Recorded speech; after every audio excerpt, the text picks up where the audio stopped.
So, if you've heard of Jesus, you probably know about one of his famous teachings called the Golden Rule. Do to others what you would want them to do to you. And this, actually, is a restatement of something else that Jesus said, that the meaning of life is to love God and love your neighbor as yourself. Now, that's really beautiful, but what does he mean exactly by the word love? It's an unclear word in English, because you can love your mom and you can love pizza. And if the word love means the same thing in both of those cases, your mom's gonna feel real bad. So what did Jesus mean in his language? Well, first of all, this love your neighbor phrase is a quotation from the Hebrew scriptures, where the word for love is ahava. However, the language Jesus spoke and taught in from day to day, it was a cousin language of Hebrew, that is Aramaic, in which the word for love is rachma. But then, as Jesus' followers spread his teachings around the world, they translated them into Greek, using the word agape. But here's what's fascinating. The earliest followers of Jesus, who wrote the books of the New Testament in Greek, they didn't learn the meaning of agape by looking it up in ancient dictionaries. Rather, they looked to the teachings of Jesus and the story of his life to redefine their very concept of love. So one time, Jesus was asked about the most important command in the Jewish scriptures. And he first quoted from the ancient prayer in the Torah called the Shema. Love the Lord your God with all of your heart. So love for God is the most important thing. But then Jesus quickly followed up by saying another command from the Torah was also the most important, to love your neighbor as yourself. So which is the most important, loving God or loving your neighbor? Jesus' answer is yes. To ask the question means you don't get his point. For Jesus, they are two sides of the same coin. Your love for God will be expressed by your love for people, and vice versa, they're inseparable. And so this makes it clear that for Jesus, agape love is not primarily a feeling for someone else that happens to you, like our phrase, I fell in love. For Jesus, love is action. It's a choice that you make to seek the well-being of people other than yourself. Jesus also went on to teach that genuine love for God and others means seeking people's well-being without expecting anything in return, especially from people who are in difficult situations, who can't repay you even if they wanted to. According to Jesus, this kind of generous love reflects the very heartbeat of God. And he took this even further. Jesus said that the ultimate standard of authentic love is how well you treat the person that you can't stand. Or in his words, you shall love your enemy and do good to them, expecting nothing in return. For Jesus, this kind of enemy-embracing love imitates the very character of God himself. Now, we wouldn't be talking about Jesus still today if he had only said things like love your enemy. This is how he actually lived. Jesus was constantly helping and serving the people around him in very practical and tangible ways. And he consistently moved towards poor and hurting people who couldn't benefit him in return. He showed love for the forgotten ones, the people who usually fall through the cracks. And when Jesus eventually marched into Jerusalem, he made himself an enemy of the leaders of his people by accusing them of hypocrisy and corruption. But then instead of attacking his enemies to overthrow them, he allowed them to kill him. Jesus died for the selfishness and corruption of his enemies because he loved them. After Easter morning, Jesus and then his followers claimed that it was the power of God's love for the world that was revealed in Jesus' life, death, and resurrection. As the Apostle Paul put it, God demonstrated his own agape for us in this: while we were still sinners, the Messiah died for us. Or in the words of the Apostle John, God's own agape was revealed when he sent his one and only Son into the world so that through him we could have life. And for John, then, this leads naturally to the conclusion, beloved ones, if that's how God has loved us, then we ought to show love for one another. So Christian faith involves trusting that at the center of the universe is a being overflowing with love for his world, which means that the purpose of human existence is to receive this love that has come to us in Jesus and then to give it back out to others, creating an ecosystem of others-focused, self-giving love. And that's the New Testament meaning of agape love.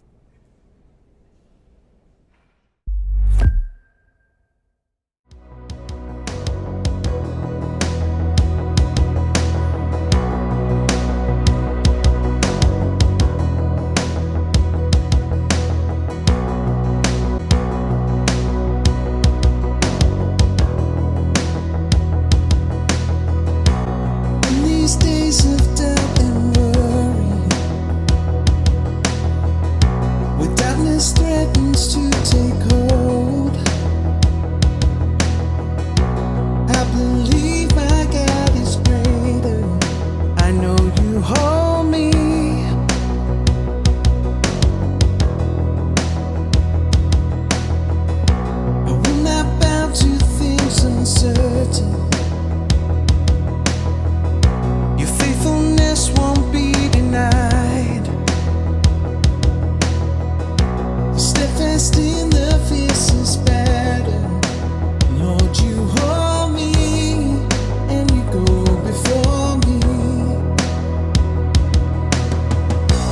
choose to look beyond the chaos.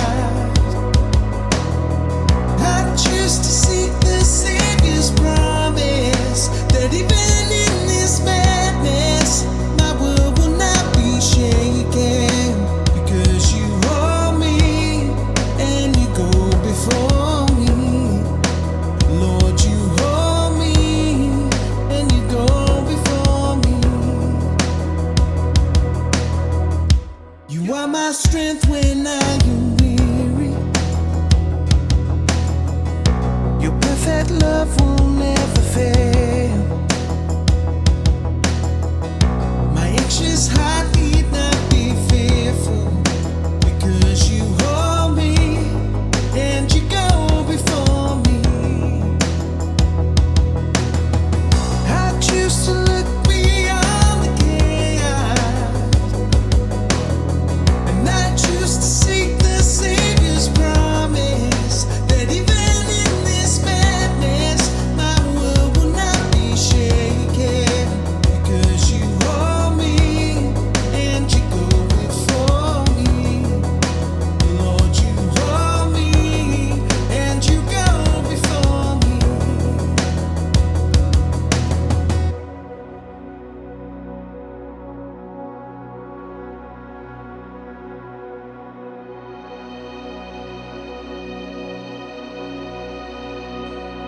Your great love, it will never fail. Your great love, it will never fail. There's a breaking dawn on the horizon, a shining light on the horizon. Your great love, it will never fail. Your great love, it will never fail. There's a peace restored on the horizon, calmer seas on the horizon. Your great love, it will never fail. Your great love, it will never fail. There's a breaking dawn on the horizon, shining light on the horizon. Your great love, it will never fail. Your great love, it will never fail. There's a better day on the horizon, a brighter hope on the horizon. Your great love, it will never fail. Your great love, it will never fail. There's a breaking dawn on the horizon, the shining light on the horizon. Your great love, it will never fail.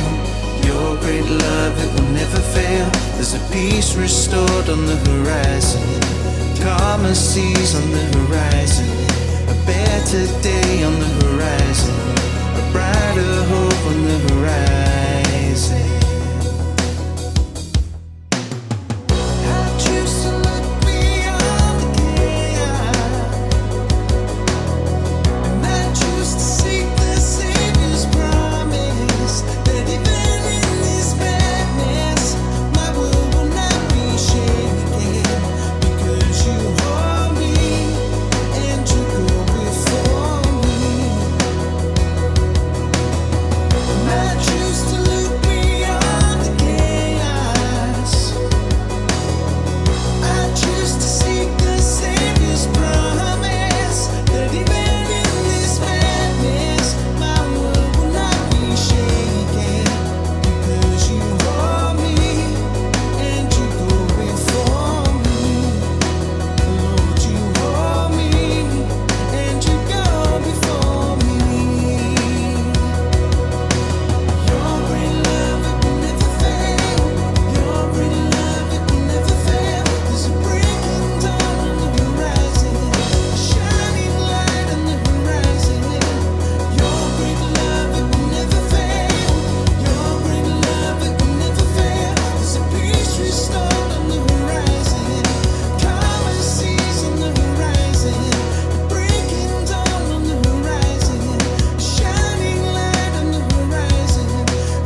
I'm going to read from 1 Corinthians 13 again, but from the Message version this time.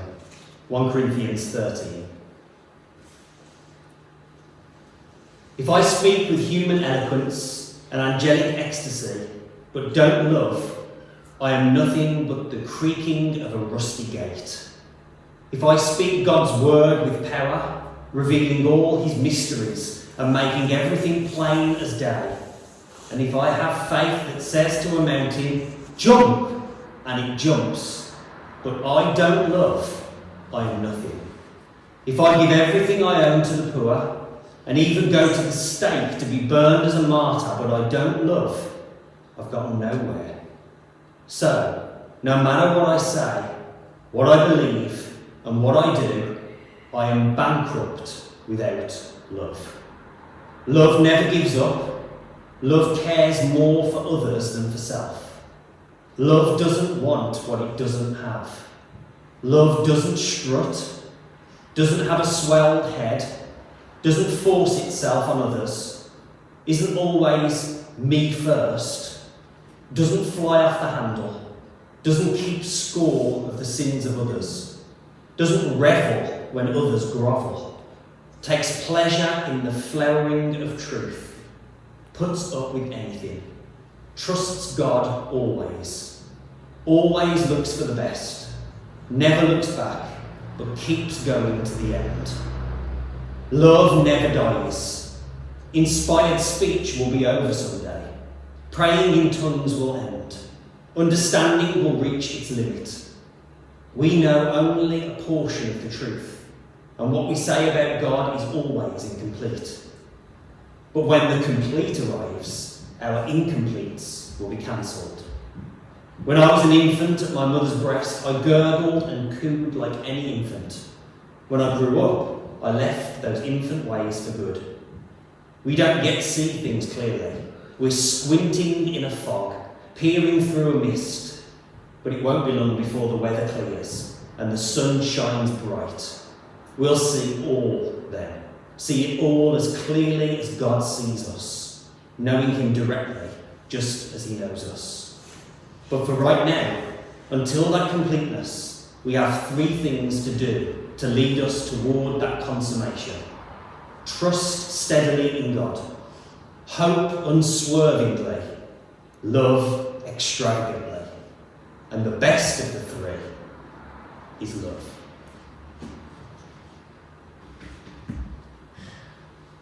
So that's a really well-known reading from a very well-known chapter. It's a chapter that is all about love. And along with peace, love is a really good topic for us to look at as a kind of antidote to this anxiety and worry and stress and fear and hopelessness. We're even told by John that perfect love casts out all fear. Now we need a little bit of background here straight away. See, this reading is taken from this letter that was written by Paul to the churches in Corinth. Paul wrote these letters to house groups and church plants who he loved a lot.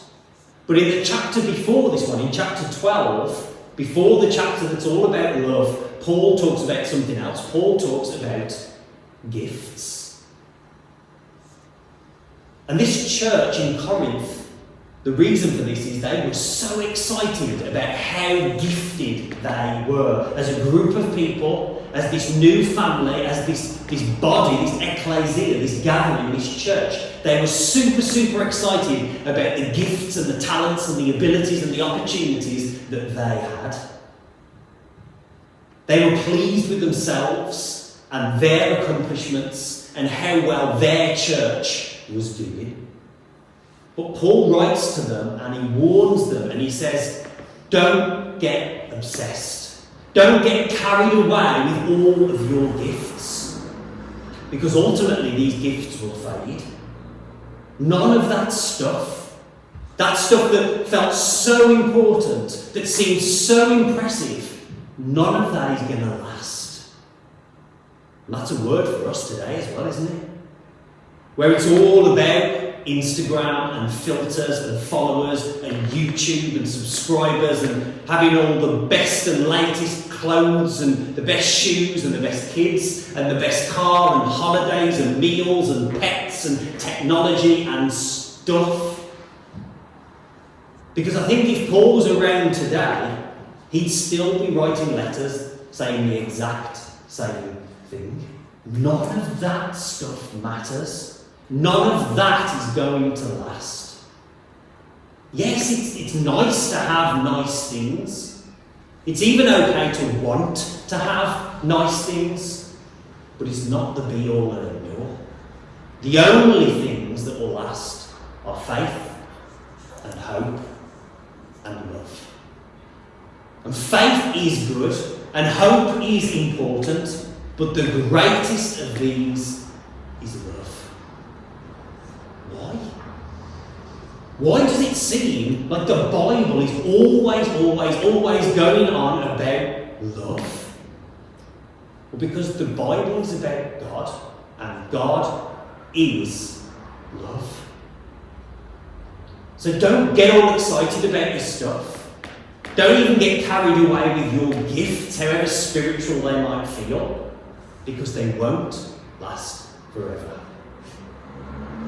We're in a time and a place in our society where it's even become a thing, hasn't it? Cancel culture. You've probably heard that talked about, where it seems like left, right and centre, things or people even are being cancelled.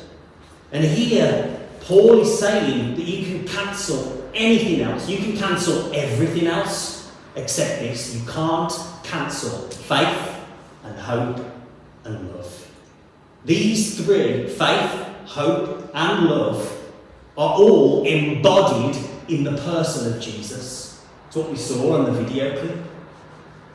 One of my favourite stories from the life of Jesus is in John chapter 4. It's that famously well-known story of Jesus and the woman at the well. And it starts off like this. Now Jesus learned that the Pharisees had heard that he was gaining and baptising more disciples than John. Although in fact this was not true. Jesus who baptised, but his disciples were the ones who did the baptising.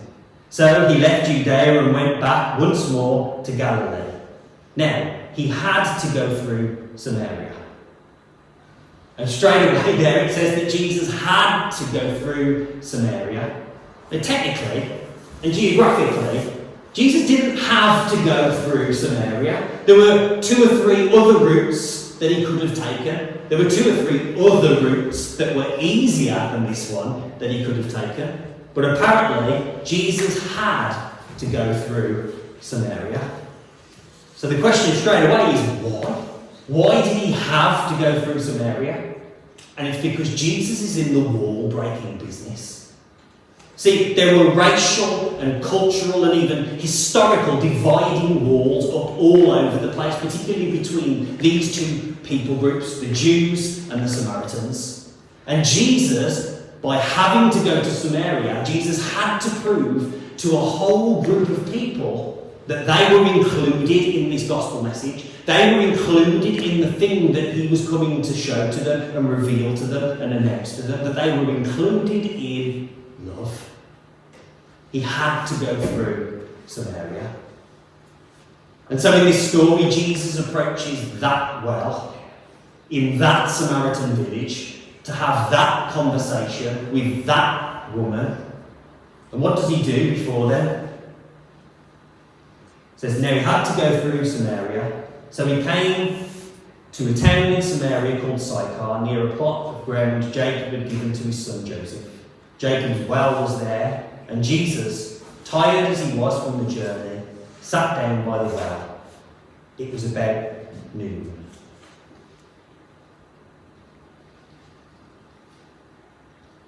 Now, previously to this little scene where Jesus sits down at the well, we're told that Jesus sends the disciples away.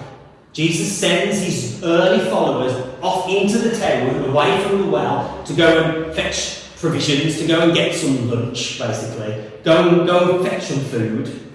He's putting this distance between them and this conversation that he knows is about to take place at the well. You see, Jesus knew his disciples, and he knew that they have all sorts of opinions about Samaritans and about this woman and about whether or not they should be having this conversation. And he knew that they'd have all sorts of rolling eyes and sideways glances and those kind of whispered behind his back conversations with each other. He knows that the disciples at this point in time just simply won't get it. And so he sends them away before he talks to the woman at the well. And if you carry on in the story, you'll notice the order in this conversation. Jesus doesn't wait for this woman to believe a particular thing or to behave in a particular way before she can belong. He doesn't start by asking her about her doctrine or a statement of faith. And he doesn't wait for her to sort out her personal life and all of the stuff going on in the background before he will accept her. No. The conversation comes first. Just like we saw last week, the listening comes before the action. Jesus starts this conversation before anything else. And so maybe we need to be Jesus followers that start the conversation off first. Maybe we need to be a church that puts conversation before everything else. So the woman comes to the well and they start this conversation off. Verse 9 says, the Samaritan woman said to him, "You are a Jew, and I am a Samaritan woman. How can you ask me for a drink? For Jews do not associate with Samaritans." She says, "You're a Jew, and I'm a Samaritan. You're from them, and I'm from these. You're a male, I'm a female. You're a rabbi, I'm at a well at midday. You're privileged, I'm not." In this actual conversation that's already begun, this woman lists all the reasons why they can't be having this conversation. Within the conversation, this woman lists all the reasons why they shouldn't be having that conversation. And over again throughout this dialogue, all the way through this conversation, Jesus is taking it deeper and deeper and deeper. And she's trying to bring it back up to the surface with every kind of retort that she has within this conversation. Jesus just keeps switching from one thing to another to another. Maybe this route will work now, okay, maybe this, maybe this, maybe this. But notice he never talks down to her. He never shames her. We'll hear some of the conversation. Jesus answered her, "If you knew the gift of God and who it is that asks you for a drink, you would have asked him, and he would have given you living water." "Sir," the woman said, "you have nothing to draw with, and the well is deep. Where can you get this living water? Are you greater than our father Jacob, who gave the well and drank from it himself, as did also his sons and his flocks and herds?" And Jesus answered, "Everyone who drinks this water will be thirsty again, but those who drink the water I give them will never thirst. Indeed, the water I give them will become in them a spring of water, welling up to eternal life." The woman said to him, "Sir, give me this water so that I won't get thirsty and have to keep coming here to draw water." He told her, "Go, call your husband and come back." "I have no husband," she replied. And Jesus said to her, "You are right when you say you have no husband. Fact is, you have had 5 husbands, and the man you now have is not your husband. What you have just said is quite true." 5 husbands, and the man that she's currently living with isn't her husband. This is getting very, very messy very, very quickly. It's like an episode of Jeremy Kyle. Is this really the kind of person that we want to be having a conversation with? Is this really the kind of person that we should be having a conversation with? But here we are seeing something really important that gets shown to us throughout the Gospels over and over and over again. It's this: the Gospel is so good that it will go through some area, kicking out some of the people who don't get it yet, and come and sit with you in your situation and say, "I know everything about you. I know everything about your situation and the circumstances that you find yourself in. I know everything about you, and yet I still love you." Because in this time of cancel culture, you can't cancel the love of Jesus. And because of this conversation that day, the result of this conversation, the woman went to the well that day empty and needing to be filled. Her bucket was empty of water that physically needed to be filled with water, but her life was also empty of meaning, empty of purpose, and that needed to be filled as well.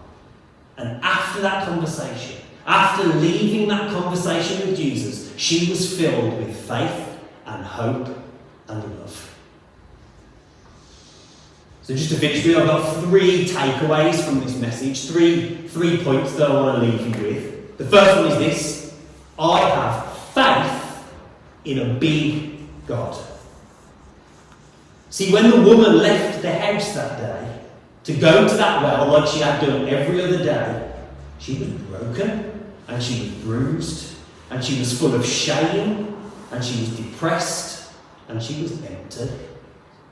But she went back to that same village that day and she was full of faith. She was faithful. So what is faith? Faith is divine persuasion. Faith is trust and belief and confidence. And in whatever circumstances that you find yourselves in today, you need faith. Not the kind of gritty teeth, clench your fists, forced faith. Like, I will believe this. Not this massive, impressive, biblical proportions faith, but just a mustard seed-sized faith. That's what Jesus says, isn't it? If you can have faith the size of a mustard seed, you can move mountains. So when we pray, we need to stop telling God how big our mountains are. And we need to start telling our mountains how big our God is. See, our God is so big that you can see parted seas in your life. You can see lions' mouths kept shut. You can see giants slain. You can see 5,000 fed. You can see the blind healed and the captives set free. It's about a faith in a big God. Secondly, I have hope in better days ahead. What is hope? Hope is the confident expectation of things to come. It's not, I hope it doesn't rain later, or I hope I have pizza for tea. Now, I read this the other day, it's so true. Faith is the builder and hope is the architect. See, faith will build the house, but hope will dream the house. Hope draws up the plans. Hope is that excited imagination. So where is your hope today? Because people, we can put our hopes in all sorts of things and in all sorts of different places, can't we? Money, bank accounts, savings, political parties, football teams, that big promotion at work, your spouse, your kids, your followers on social media. And all of these things are okay things, but they're not the thing. Our hope must only be in Jesus. Jesus as our source, and as our provider, and as our forgiver, as the author and perfecter. There's already been many times this year, and there still will be many times when we need to feel some hope in hopeless situations. And it's then that we need to remember Paul's words here, that these 3 remain: faith, hope, and love. And that gets us to point 3. I have a love for Jesus and my neighbours. So we've got faith and hope and love for Jesus and our neighbours. Now, love for Jesus on my best days, I feel like I can handle that. I've got this. I think I can get on board with loving Jesus. He seemed like a pretty cool guy. He did and said some really good stuff. But my neighbours, what about those people? What about those Samaritans? Yeah, we need to have love for them. Okay, but what about those people? Those kinds of people that go to the well at midday? Yeah, we need to have love for them. I just love how Paul writes this to this church in Corinth, and he's like, you are so blessed in so many different ways, and you've done so much good stuff, but you can't rest on that. Because none of that will last.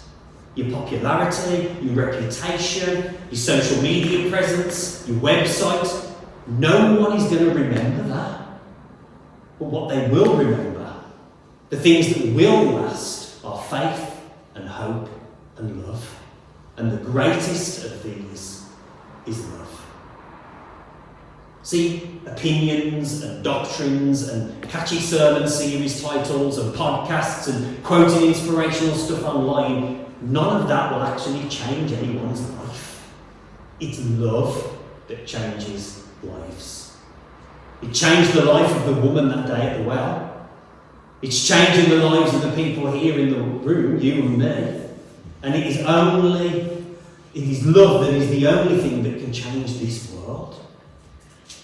In this cancel culture, love can't be cancelled.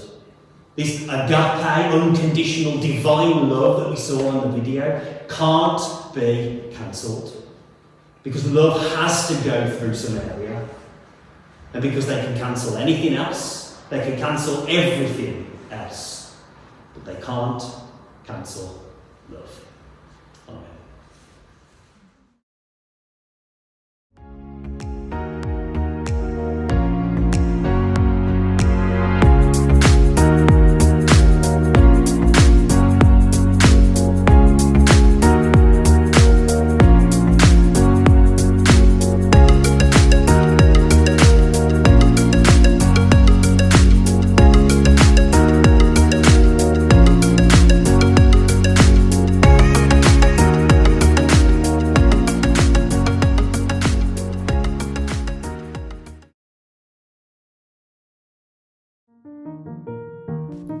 Welcome to the Oakham Church podcast.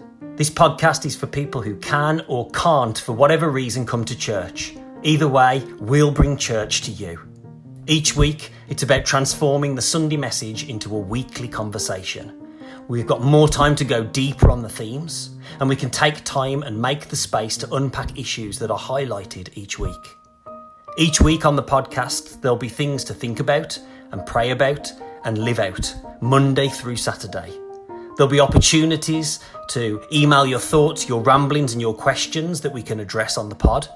We'll have interviews, discussions, testimonies and devotionals. So please subscribe to Oakham Church Podcast and share it with your family and friends. I'm Pastor Stephen, and you take care, be safe, and God bless you.